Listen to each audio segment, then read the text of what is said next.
It's BigPapaGrump from the Board of Doom, and I'm going to be doing a recap of both NXT Takeover Philly and the 2018 edition of the Royal Rumble.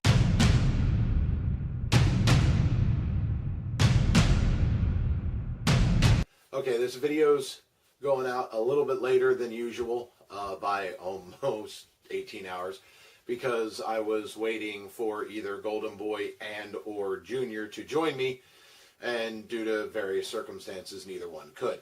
So I'm just rocking it solo again, so here we go. Starting with NXT Takeover Philly. As usual, great show. The NXT crew put on just a absolutely wonderful show. And the NXT Tag Team Championship match between the Authors of Pain, getting the rematch against the Undisputed Era. Really good match. Didn't quite live up to the rest of the card. The first two matches were a little, but it was a fun match. Told a really good story. O'Reilly and Fish are really good in the ring, and not to sound like Junior too much, but and I think the Authors of Pain they're ready to come up to the main roster. They've got, I mean, they have a mouthpiece in Paul Ellering. Hopefully he makes the jump with them, kind of acting as their Paul Heyman, so to speak. Aside from that, the Undisputed Era retained with a little bit of kind of chicanery there, but it was a all in all very fun match to watch. That brings us to an unannounced match as of when I did the preview, which was Cassius Ohno versus Velveteen Dream. Velveteen Dream is great. Love watching him. He did the whole I want to knock him out in 30 seconds thing, because Cassius Ohno being the knockout artist. Didn't happen, but it was still a fun match. It was an interesting contrast of styles, but with Velveteen Dream getting the win in the end, it still didn't quite, it was still good, but the best was still to come on this card. So, but yeah, it was, again, a fun match between two very entertaining superstars. I mean, I'm not the biggest Cassius Ohno fan, but, he's a ring vet. He knows what he's doing. And he did manage to get a lot out of that match, where his style really kind of slowed the match down a bit, which was kind of on purpose. But everybody wants to see the Velveteen Dream, just go off, and he eventually did. So, good job, guys. Next, you had the NXT Women's Championship match between the champ Ember Moon and the challenger Shayna Baszler. And a lot of complaints about this match, but I really enjoyed it because it wasn't the conclusion to the story. This was the beginning of this story between Ember Moon and Shayna Baszler. So Ember Moon gets a quick roll-up win after being locked in an armbar for like 90% of the match. It showcased what Shayna Baszler's about, which is just hurting people, and it showed Ember Moon being a resilient champ, even when she was, at least in that moment, overmatched. So she gets the win. She gets attacked after the match by Shayna Baszler, and yeah, as long as you look at it as this is chapter one of a story, and you can make an argument that, well, they shouldn't do that at TakeOver. They should save those chapter one of a story moments for the NXT shows, like the weekly shows, but I was fine with it. I enjoyed it. I think it accomplished what it needed to. Which brings us to the Extreme Rules match between Adam Cole and Aleister Black. This match was fun. By the time this match was over, with all the big spots with the kendo stick sword fight it looked like they were going to have, and then not, and Aleister Black just being just crazy evil, like tough, and Adam Cole trying to everything in the book at Aleister Black, and Aleister Black picks up the win, which there were some complaints again about, well, why didn't Adam Cole go over? But I think Aleister Black is being positioned to challenge for the championship in the near future, where Adam Cole hasn't been there that long. He's got a little bit of time, so he'll get his shot soon. He'll probably be champ by the time this time next year. We'll probably be talking about Adam Cole's title defense or something. But it looks like Aleister Black's going to be possibly the one in line to dethrone Cien Almas before Cien Almas comes up to the main roster.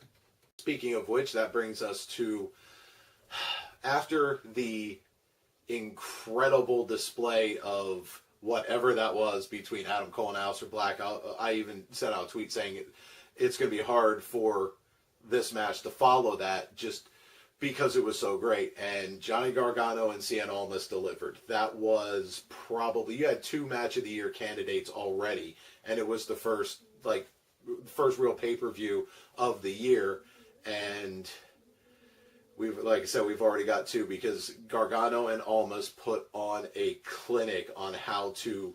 The crowd was a little dead at the beginning because they had just been spent watching, Black and Cole, and then these guys came out, and they got the crowd back pretty quick, and the crowd was in it through every false finish, every kick out, every spot. They were all over this match, and that just helped, because as the crowd got back into it, you saw Gargano and Almas also get a little bit more into it as well. Not that they weren't, but I mean, you get that little extra oomph from the crowd, and it really helped. The Philly crowd got right back into that match, and they were hanging on everything Gargano did, because through most of that match, you're like, this is going to be Gargano's night. It's got to be Gargano's night.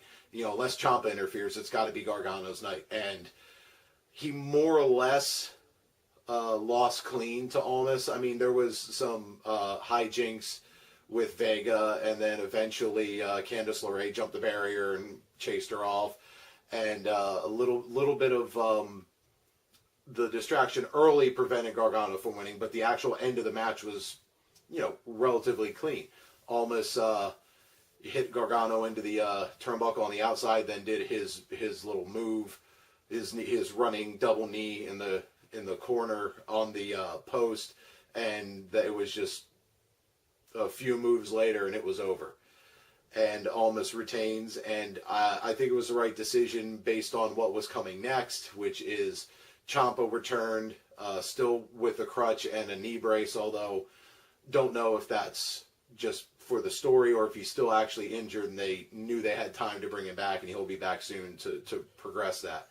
So it was kind of a neat little moment seeing Ciampa towering over him with Candice LeRae kind of trying to protect him. And it was, again, really fun match, great match to watch. It had everything you could want. And NXT really set the standard, and the Rumble was going to have its work cut out for it. All right, so which brings us to the pre-show portion of the Royal Rumble. Well, first of all, you did get some cruiserweight action, because you had Lince Dorado, Gran Metalik, and Kalisto going up against Jack Gallagher, TJP, and Drew Gulak. All guys I like watching. No point to the match, so really no point to really paying attention to it, other than, hey, the cruiserweights are on. Which brings us to the Revival versus the Club, and the Revival went over. So not sure if this is just a temporary thing or if they're actually out of Vince's doghouse. Don't know. But it was nice to see them get a win. It would have been nice to see the Club get a win, but they've got a little bit more momentum right now, so they could actually eat the loss. Whereas the Revival, I'm sure the powers that be don't want the Revival to become the next Ascension. So, because I don't think they're very funny. I just think they're very good, and they don't deserve the Ascension treatment. That brings us to the U.S. Championship Open Challenge issued by Bobby Roode. Was answered by Mojo Rawley. I immediately didn't care. Bobby Roode retained. So that brings us to the main show, which is where we had our picks. And the night kicked off with the World Heavyweight Championship match between AJ Styles against Kevin Owens and Sami Zayn in a handicap match. And Sami Zayn got the most of the work. The crowd, by the way, was absolutely on fire at this point. They gave Sami Zayn a huge pop. Kevin Owens got a good pop. AJ Styles got a unbelievable pop. And the crowd was just chanting. They were singing Sami Zayn's theme song. They were olaying him. There was AJ Styles chants constantly. It was a lot of fun to watch again. When one of those things where a match like this, which really wasn't super special, so AJ retained, pinned the guy who wasn't the legal man, so that's going to continue the story going. But this guy took the pin, and he wasn't the legal man. They, like I said, they're continuing the story a little bit afterwards with Shane McMahon. You know, like they were protesting Shane McMahon, and he just yepped them and walked away. By the way, lots and lots of yep chants from the crowd, but the crowd really set the tone for the night with this match. They were red hot for this match, and it carried on for a good portion of the show, which really, really helped. And the other thing on this is that they were I don't know for sure if Kevin Owens is injured or if he's just banged up, but he wasn't in the match a whole lot, although he did take some pretty good bumps. So I'm thinking maybe he's just sore, like banged up and sore, but it's something he's going to have to just work through until it heals.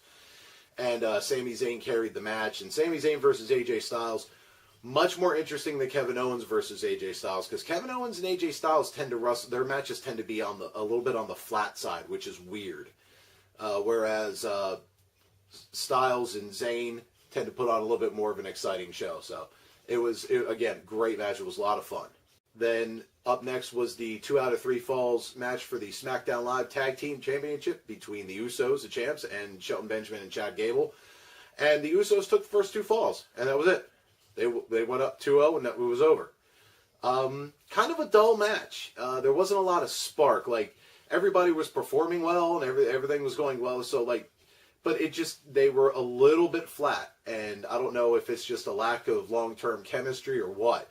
But it was, but their match on SmackDown was much better. So, you know, and it seemed like the chemistry was a little bit better then. I don't know. I a little bit baffled by that one, but it was, again, solid, but not anything, much like the match before, not anything that we couldn't have just seen on SmackDown. And then, surprisingly enough, the Men's Royal Rumble was next. And this was probably, I would say, in the top 3 Rumbles that I've actually seen. I mean, I've seen all of the Rumbles, but this one was just, they scaled back the comedy bits, and the comedy bits were kind of done a lot smarter than they usually do. So no Drew Carey or Bob Uecker or anything like that. No, there was really one kind of goofy entry, and then the rest of it was just good Rumble storytelling, which is great. It was, again, crowd was red hot because Rusev was one, and you would have thought Rusev was from Philly. But I mean, it was every time Rusev did anything, there was a Rusev Day chant. Number 2 was Balor, and I was a little upset by this because Balor was one of my picks, and I was like, oh God, no. But he turned out to be the Iron Man. So that was pretty cool. I mean, he didn't go coast to coast, but almost. So that was nice. So he got a really good showing. I'm not going to go through every entrant in order. You know, it was cool to see Baron Corbin get just jobbed. I like Baron Corbin, but, you know, they need to do something with his character. He needs some sort of big shakeup. They screwed the pooch on him with the Money in the Bank. And because, again, that just fell flat, and he hasn't recovered from it. And so to get him in and out of there, and what saved him was he set up the best running gag of the entire match, which was Heath Slater. Baron Corbin gets eliminated, Heath Slater's next one out, Baron Corbin just levels him on his way up the ramp, and then every superstar after that did something to Heath Slater. Bray Wyatt came out and kicked him. There were 1 or 2 others, and then you had... it was Big E came out, and he actually helped him out and gave him some pancakes, and then got in the ring. And then Heath Slater finally got in the ring because Sheamus threw him in, and then Heath Slater eliminated Sheamus. And just for posterity, I'm pretty sure I think it was Bray Wyatt that eliminated Slater. But anyway, so that was a neat little running thing where he had 4 or 5 guys that came down and just did something with Heath Slater, and he never even got into the ring, and the crowd was chanting, he's got kids, he's got kids. So that was a lot of fun. You had Woken Matt Hardy and Bray Wyatt team up briefly and eliminate Rusev. Then they turn on each other and eliminated each other. So that was weird, but again, kind of typical with the way their feud's going. So you had, jumping much later into the match, well, you had the Hurricane show up, so that was kind of neat. and tried to chokeslam Cena. Cena came in to the two things working against Cena. One, he's John Cena and he's in Philly, and two, he's from Boston and he's in Philly. So Super Bowl, go Eagles. Also, you had Roman Reigns come in at 28. Trying to think if there were any other notables earlier. You had Seth Rollins come in and clean house.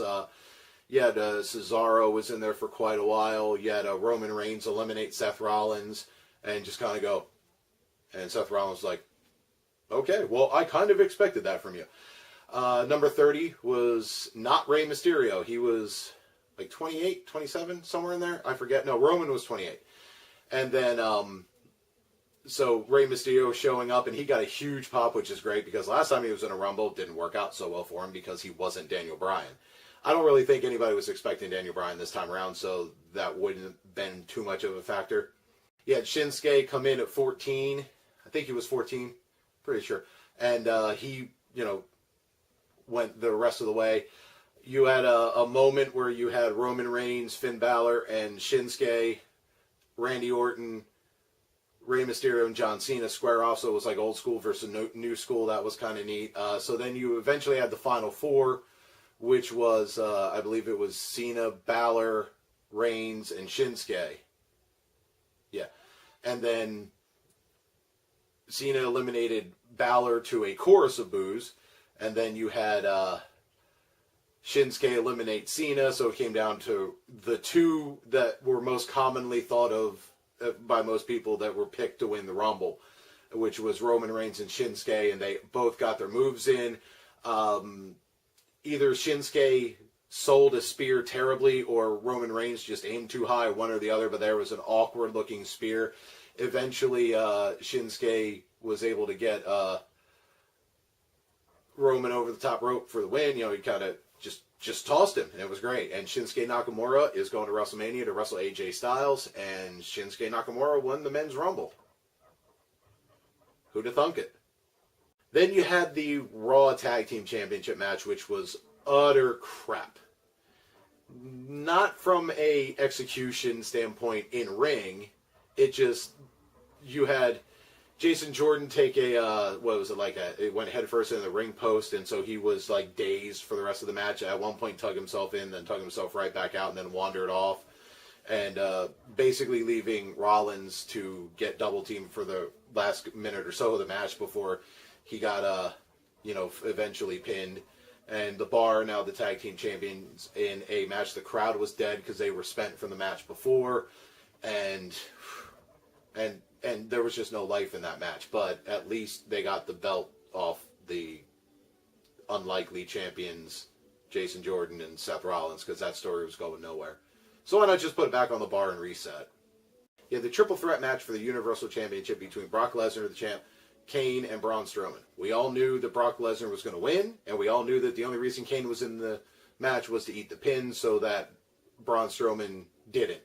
And that's exactly what happened. After some really cool spots, but the crowd still hadn't quite gotten back from the Rumble match. And so it was not necessarily bathroom break level dead, but it was still, the crowd was just still a little spent. And you kind of got the feeling that, with the exception of a few oohs and ahs, like the pop Heyman got and whatnot, there was a long stretch in the middle where the crowd was dead. And the crowd was dead for the end, too. Once they realized that Braun wasn't going to win or factor in, because he had been knocked outside and was kept outside while Kane got F5 through a table, and then that was the end of that. Then we get to the historic first ever Women's Royal Rumble, which went on last, which led to a lot of people thinking it was so that Rousey could sneak in and win. That speculation was running all over Twitter. It was actually kind of fun to watch. I was actually starting to kind of buy into that a little bit as well. But going through, you had Sasha Banks was number one, Becky Lynch was number two, which kind of makes sense because they've been two of the big workhorses of this chapter of the women's revolution, or whatever they're calling it these days. By the way, Stephanie McMahon, stay off commentary. You're annoying. Anyways, getting back to the match, you had, I'm not even going to go in any sort of order with these, but you had the nostalgia returns of Lita, which got a huge pop. You had Vicky Guerrero come in. You had Michelle McCool, which when Vicky Guerrero was there, the crowd was chanting Eddie, and when Michelle McCool was in there, they were chanting Undertaker. You had Molly Holly show up, which was great. You had both Bellas return. So that was, like, Nikki Bella expected. Brie Bella, not so much. And Brie Bella, actually, this is, like, the best she's looked in the ring in a long time. Being, at least in my opinion, as far as the wrestling skill, lesser of the two Bellas. But I don't know if she's been, like, training a little extra with Daniel or something. But she showed something a little bit in that match, and she looked a lot better than she has in a long time. So it was nice to see that, at the very least. You had... They had Trish Stratus come in at number 30, thus quelling the whole... Because the crowd was actually chanting Ronda Rousey after Bayley, who, by the way, got zero pop, and that kind of sucks. I mean, I know a lot of people aren't real high on Bayley, but she deserves better than no reaction at all. I mean, the opposite of love isn't hate, it's apathy. Well, Bayley. So, number 30 was Trish Stratus, so that kind of... The joy of seeing Trish Stratus in the match kind of offset the not seeing Ronda Rousey. So that was to be expected. It was a smart choice by WWE to do it that way. Whereas with number 30 in the men's match was Dolph Ziggler, so it kind of offset whoever they were, like Samoa Joe, who we all knew he might still be injured or whatever. So they were just happy to see Dolph back because, even though he didn't do anything in the match. So back to the women. So you had something similar happen with, not getting Rousey.